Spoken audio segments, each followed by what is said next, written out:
everybody, I'm Tom Vassell. I'm Camilla. And I'm Mike Delisio. Today we're taking a look at Endeavor Deep Sea, which is a sequel of sorts to Endeavor, which was a remake of the original Endeavor. So this is the third, I suppose. So they originally made a game called Endeavor, then Grand Gamers Guild redid the whole game. And then this is a sequel, sort of. It's not, the original one's about colonizing the world. Yeah. It was Age of Sail, is that right? Yes, Age of Sail. That was the second one, right? Yes. Okay, yeah. Although that was essentially the same game as the first one, just modified. Okay. This is using some of the same systems, but now you are going into Deep Sea, which is, honestly, it just kind of went by my radar. I knew it existed. I was like, Deep Sea sounds fun, and oh, it's Endeavor. Man, Endeavor was fine when I played it back in the day. Oh, no. I've been stoked for this. I've been waiting for it. And I had no background. I have not played Endeavor nor Endeavor Deep Sea. This is my first time interacting with this system. I don't know that the cover sells it necessarily. It's an okay cover, fine, but again, like Deep Sea is something I love. I don't know what it was, and then I started hearing more and more good comments about the game. Mm-hmm. So we played it. Let's take a look. I'll show you how to play it, and we'll be right back.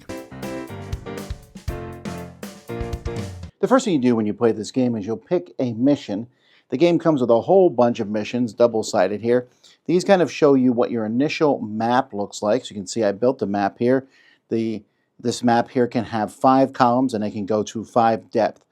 It also has some place here to put impact markers, which are ways to score. And it tells you other scoring missions for this game. Like this one gives you 1 for every sonar disc that you have out in the ocean. Each player has their own board where they're going to keep track of the reputation, inspiration, coordination, ingenuity, and basically a research track that they have down here. You're also going to have a spot to put discs, which is going to matter. You have a team leader, and you're going to get more people as the game goes by, and you'll be placing discs on those to do different actions.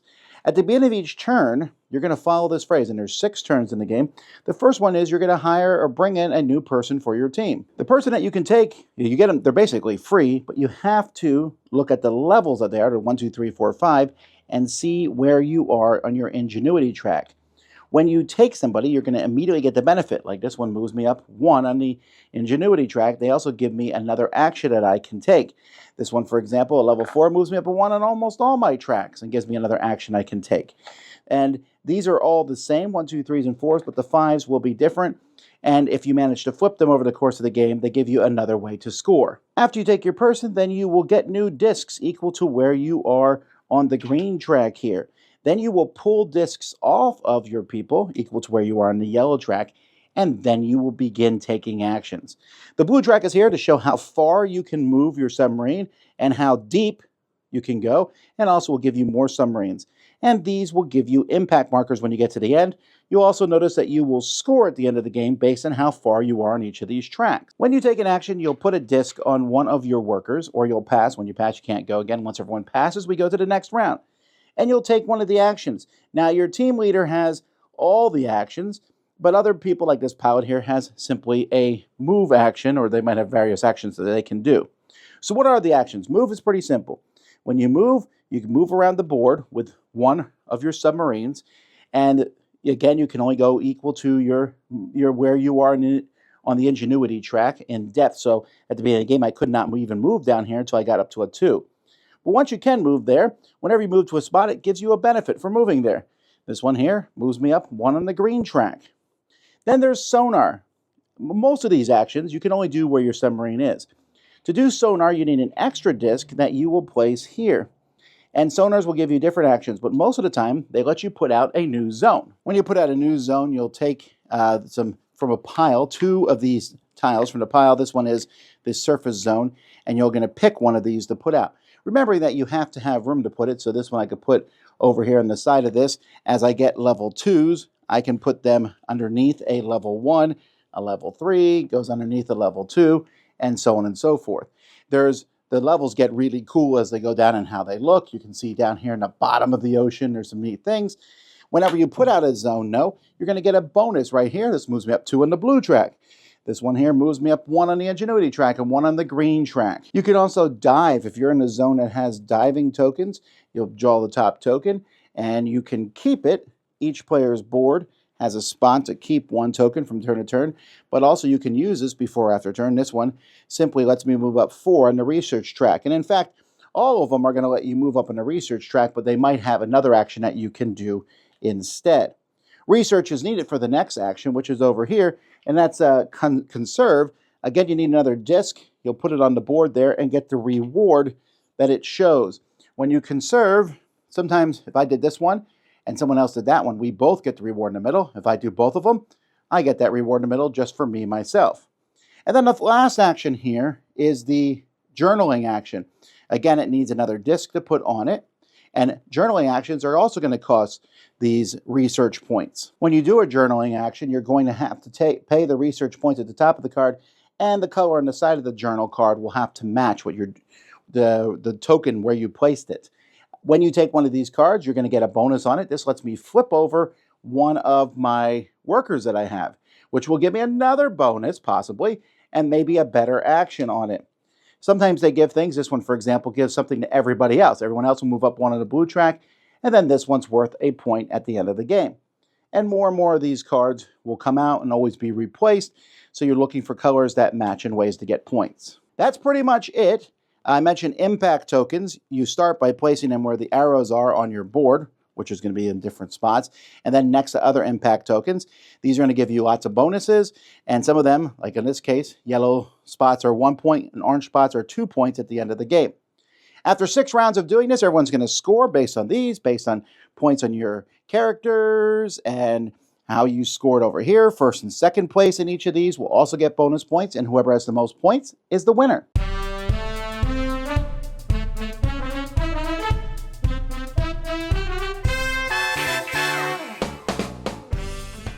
All right, this game is a good-sized box. It fits in all the pieces here. The pieces are really good. I have there's some very minor upgrades that they did to the Kickstarter version, mostly the pieces that move on the tracks. And there's screen a few printing, screen printing on the submarines. Yeah, there's a few extra things, but it's very minor comparatively. I don't love the trays because you need to rubber band them closed or everything falls out of them. They work well otherwise. Yeah, it's a problem with this vertical storage. Horizontal, it's fine. That's how I store mine. I don't even have a if you problem shake with it a bit, the sleeve doesn't hold it as well as a lid. A lid would have worked better on the things. I can see that, yeah. But I think it fits really well in the box because you don't have the lids. Because sometimes the lids, you get those little lips. It's just different. I haven't had a problem with stuff falling out, but I can definitely see if you do a lot of movement or if you're traveling with it, something like that, you'd want something a little more secure. The pieces themselves are great, though. I mean, I really, the quality of the card and the cardboards, and I like the look of it. The only, I think, component issue I have is that on some of the tiles, you know, the places you're going to, there's a lot of icons, and some of them are small. I do find that if you're not close to those, to those tiles, it could be a little bit tricky to see sometimes what some of those tracks are doing. I agree. I think that they're absolutely gorgeous. And you talked about the box cover. I think this is one time that the box cover and the back are significantly, I don't want to say worse looking maybe than the actual game. It is gorgeous, gorgeous the game does look really good on the table, and that kind of is hidden by the box and the back as well is not the best photography of it. But I do agree with you, Mike. I think that while it is gorgeous, sometimes it is a little busy on those things. Not a huge deal. You know, hey, what does this do again? Remind me what that is. Can you guys see, is this the diving symbol or is it the sonar symbol? Something like that. There are sometimes it does get a little bit busy and convoluted. Not too bad, though. Because of the symbols and the way it looks on the table, I thought it was a fairly complex game. But it is really straightforward. I can teach it very quickly now. I taught it to my kids over the weekend, and I was able to really easily go through things. I think the symbols are pretty, I mean, once you know it, it flows through unless you find a tile that has something new and unusual on it. They did do some weird things with the symbology in the terms that they have the sonar symbols and some of the other symbols, they have like reverse colors of them, which slightly sometimes means use the action or not. They should have just used the same symbol always. But it does play so quick. The one thing about this game I like is that it is just it's it's a process. At the beginning of every round, everyone picks a character. You have to wait for everyone else to pick their character, but after that, everyone's simultaneous, and then it's quick, simple, quick, snappy turns all the way around. As long as people have planned ahead, or you can get in each other's way and block actions, or if they get to where you were going beforehand. So I think sometimes it can slow down a little bit, and that's my biggest negative of the game. And I want to say I'm saying negative very lightly here, is I do think it actually slows down a little bit at 4 because you can't plan as far ahead just because you don't know where people are going, and they might take the action. Maybe they took the research you were planning on, so that's no longer an option, so you have to readjust, things like that. So my preferred player count is 2 or 3. I would not say no to playing at 4, though. I would just be a little more hesitant. One of the biggest differences, though, I found is when you play with, let's say you play with 2, you don't discover nearly as much stuff. There's not as much exploration. Right. There's not as much incentive to go down to the level 5s. And with the more players, the board is it grows naturally. I actually like it at all player counts. Yeah, I haven't played it at 2, so I can't speak to that. But I agree, just by the basis of how the game is set up, there would be less exploration. And exploration is, for me personally, one of my favorite parts of the game. I always want to see what the next tile is, what cool things is it going to do. That is one of the things I like about the game, is that generally every tile is doing something. So it's not really mini games. I think that's putting too much weight on it, but it gives me a little bit of a feel of that. It's okay, when this tile comes out, this is going to be this type of a track, and this is what you're trying to do. And I really tend to like that in games where it's not terribly static, right? The game is dynamic. There's always something that is coming up that you can do, some new person some specialist you're hiring that lets you do something cool, some new tile coming out that lets you do something cool. The forward progression, the idea of, now I can recruit from a higher level. I get more exciting specialists. Now I've got 3 of my subs out there. Now I've got 5 of my discs that I'm putting out.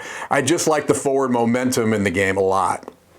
I think that's a really key word you said there as well, is just dynamic. I really find this game to be very dynamic. I was struck when you said it there. Because I feel we use words like variability a lot, replayability a lot, and I think that this game has this just jam-packed in. I've not had a single game of it that's anything like the others. They're all unique in the way those exploration tiles come out, and when you are exploring one or doing the sonar and you're drawing 2 and choosing one. And so you're also looking at the goals that can change. There's different scenarios which start the way the surface is set up. I played one of them where you're actually starting in one tile and you're only searching out to the right, doing the sonar to go down. It's so unique every single play. And then you'll get one that has like a cave system and you can't access that tile at all. It's almost a blocking tile. So you have to go around it to try to get. It's a weird around. tile. It's so unique, and this game is so dynamic, and it requires you to be dynamic and very tactical with your decision making as you're kind of building into your, I guess, almost asymmetry, what you were talking about there, Mike, where it's like, yeah, maybe I get higher people I can recruit, but you're getting a bunch of discs, something like that. So it's such an alive game. It's a tricky game because everything you do gives you something. Move, get something. Discover, get something. So everything you get rewarded for, but you need to just do it better than everyone else. It's definitely a game where your second playing, you will be much better than your first. I compared my score of my second game to first game, and it was crazy how much I had improved. And then my third game, I went even farther beyond that. You get better, and it's an economic game. It doesn't look like one per se, but those discs and how you get them and flow them around. Maybe it does what Terra Mystica did, but better.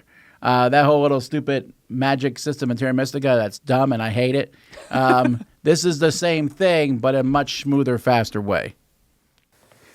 That's an interesting comparison. I wouldn't have thought that, but I can see what you mean, even though I've not played Terra Mystica, believe it or not. But I've heard about how that system works enough that I can see how that would apply here.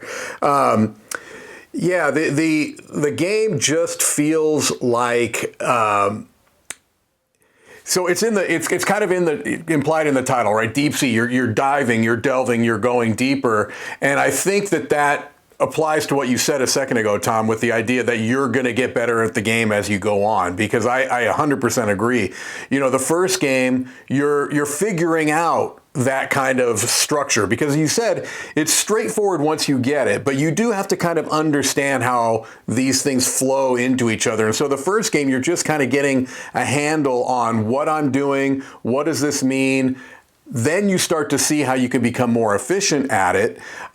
Maybe focus on things that are tailor-made to what you have been setting up based on which specialist you're choosing and things along those lines. So, yeah, it's a game that kind of reveals the depth the more you play it. Overall, I love this game. It would have probably hit my top 10 from last year had I played it sooner. I think it's a lot of fun. Here's my minor issue with the game, and this is as dumb as it might be, is I think the fifth level, which you don't see in a lot of games, you never get down at fifth level, and even the fourth level should have some cooler treasures in them or something. When you go down to these other levels, they are slightly better than the top ones. They're not that much. They're cool looking, and you find really neat stuff like ocean-wise, but there's not like amazing benefits. There's nothing that makes me want to go deeper necessarily, other than that if my sub can go deeper, no one else's can. Yeah. So there's that. I just wish there was like a treasure down there. I don't know how to explain it. That would be the only thing I want. Other than that, I really like it. The game ends and you're like, it's over already. Oh, but good. I got my stuff done. It's just the right length. It says on here 30 minutes per player. That is 100% accurate. For me, this is a 9 out of 10. I love the theme. It's going to be so easy for them. They already have these little modules of tiles. You know how easy it's going to be for them to expand upon this and all kinds of stuff. But base game, with the 10, I think there's 10 missions in there. That's already so much variety. I played, I think, 4 of the different missions, and they're all fun. Right. Yeah, I definitely think this is one that you can already see the room for expansions, but I absolutely don't think it needs it at the same time. Right. I think there's so much in here already. This absolutely would have been in my top 10 of the year. It is coming in at a 9.5 for me. I love this game. The first time I played it, it instantly reminded me of the feelings I had the first time I played Earth, where I'm like, yes, this is just fun. I'm just, and you get to scoring and you're like, I don't care. All right, fine, let's do this. But you just had such a great time playing it. I love that there is this race element kind of feel to it almost with certain locations. You're like, ooh, that goes in end goal. I want to get there. And so all of a sudden people start moving there, or maybe that resource over there, that tile is depleted. And so you're having to go out and explore to get more. Or if you go down deep, nobody else can get there. So maybe there's this race to get down to the bottom as quick as you can because no one else can reach it. I think there's so much variability in this. It's so tactical. It's exciting through the game as you're exploring new places, as you're getting new abilities. You're already thinking about who you want to hire for next turn, mapping out your resource, kind of that economic you were talking about with you have these action discs. How can you make it work? And it's not just counting actions, because some actions take 2 discs, and remembering that it's just such a great balance. Your mind is like constantly working and planning and adapting. And I find it so exciting and so enjoyable every time I get it to the table. So for me, it's a 9.5. Well, who would have thought, not me, that I'd be the lowest of the 3 at an 8.5, but here we are. Yeah, it's excellent. It's an outstanding game. I think, Tom, I pushed back a little bit on your quickness. I think the game is not quite, at least to me, doesn't feel quite as quick as it seems to you. Just because, every time there's a new tile, there's something, that you have to kind of think about and okay, what does this do? Got it. I feel like this could be AP prone depending upon the players. But that being said, the game is excellent. It's outstanding. It has first of all, has a theme that's appealing to me. The Age of Sail would not have been terribly appealing to me. This is the depth of the play that's there, the variability, the fact that it's more tactical than strategic fits my play style best. So really, really like it. 8.5, very, very solid game. Well, there you go, folks. That is Endeavor Deep Sea. Check it out. I'm Tom. I'm Camilla. I'm Mike. And we all live in a yellow submarine.